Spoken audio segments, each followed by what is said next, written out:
Hello friend, तो इस video में जानेंगे कि मुगल काल में स्त्रियों की स्थिति कैसी थी। मुगल काल में भारत समाज में स्त्रियों की संपूर्ण स्थान प्राप्त नहीं था। उन्हें केवल मनोरंजन एवं भोग विलास का साधन समझा जाता था। मुस्लिम एवं हिंदू स्त्रियों में अनेक कुप्रथा प्रचलित थी। इन बुरी प्रथाओं के कारण स्त्रियों का जीवन जानवरों जैसा था। केवल उच्च वर्ग से संबंधित स्त्रियों को कुछ अधिकार प्राप्त थे, लेकिन निम्न वर्ग की स्त्रियों की दशा दयनीय थी। भूमिका। मुगल काल में स्त्रियों की स्थिति काफ़ी दयनीय थी। उनको व्यक्ति के समान अधिकार प्राप्त नहीं थे।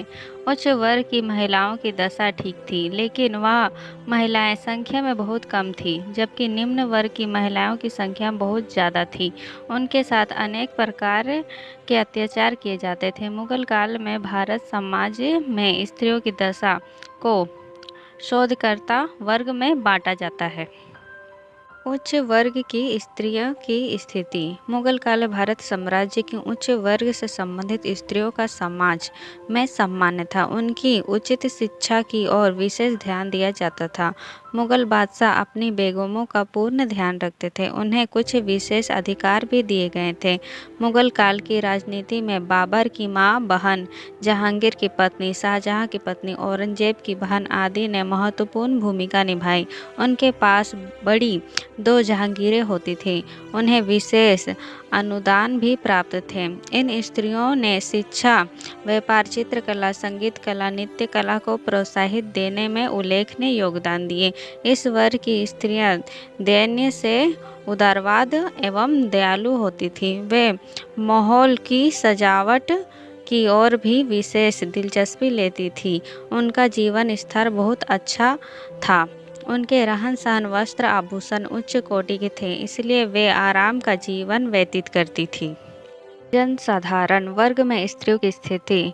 मुगलकालीन भारतीय समाज में उन साधारण वर्ग की स्त्रियों की स्थिति दयनीय थी। समाज ने जो अधिकार पुरुषों को दिए थे, स्त्रियों को उनसे वंचित रखा गया था। समाज में स्त्रियों की स्थिति पुरुषों के जूतों के समान समझी जाती थी। उन्हें केवल भोग विलास की वस्तु समझा जाता था।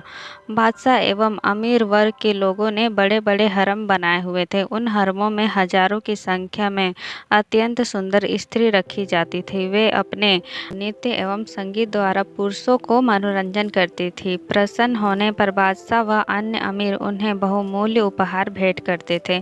वे अपनी यौवन अवस्था तक हरम में रख सकती थी। उनके पश्चात उन्हें वहां से निकाल दिया जाता था। शेष जीवन में वे दर दर की ठोकरें खाने के लिए बाध्य हो जाती थी। उन समाज में प्रचलित निम्नलिखित कुप्रथाओं ने उनकी स्थिति को नरक समाज बना दिया था।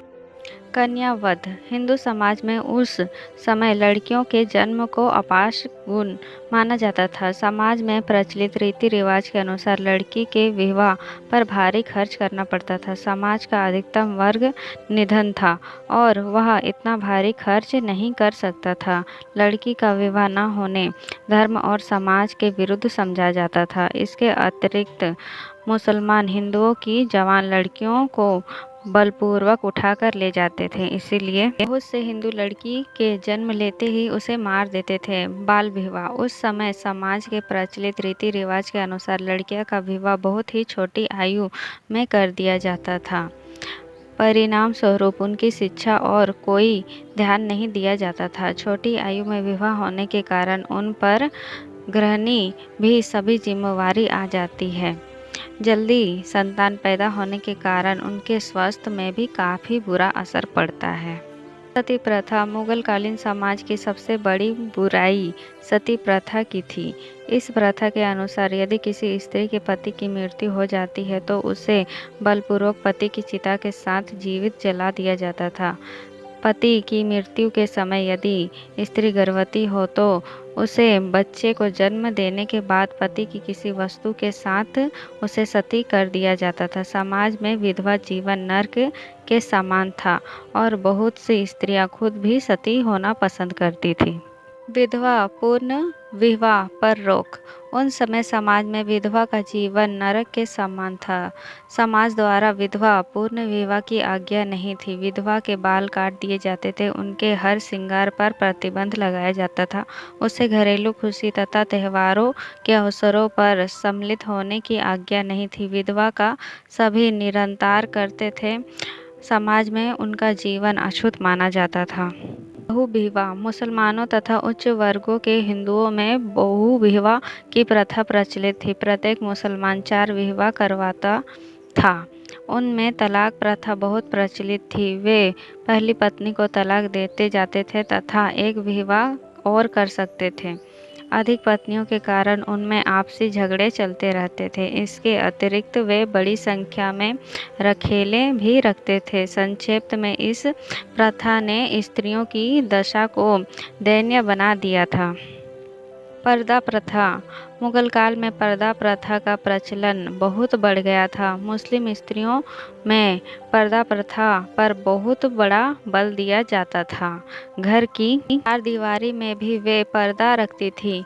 वे घर में आने वाले मेहमानों एवं रिश्तेदारों के समक्ष बिना पर्दे के नहीं जा सकती थी। घर के बाहर जाते समय भी उन्हें सदैव पर्दे में रहना पड़ता था। हिंदू स्त्रियों ने भी इस प्रथा को मुसलमानों से अपना लिया था। इसके पीछे उनका उद्देश्य मुसलमानों से अपनी इज्जत की रक्षा करना था। निम्न वर्ग की स्त्रियों में यह प्रथा प्रचलित नहीं थी, क्योंकि उन्हें अपने जीवन के निर्वाह के लिए खेतों, कारखानों व लोगों के घरों में कार्य के लिए जाना पड़ता था। निष्कर्ष। मुगलकालीन समाज में स्त्रियों की दशा तथा जीवन बहुत दयनीय था। समाज में पुरुषों के समान अधिकार प्राप्त नहीं थे। उनको सभी स्वतंत्रता तथा खुशियों और त्योहारों से भी दूर रखा जाता था। राजा महाराजाओं की परिवार तथा रिश्तेदारी के घरों में महिलाओं की वो स्थिति नहीं थी जो साधारण परिवारों के घरों की स्त्रियों की स्थिति थी।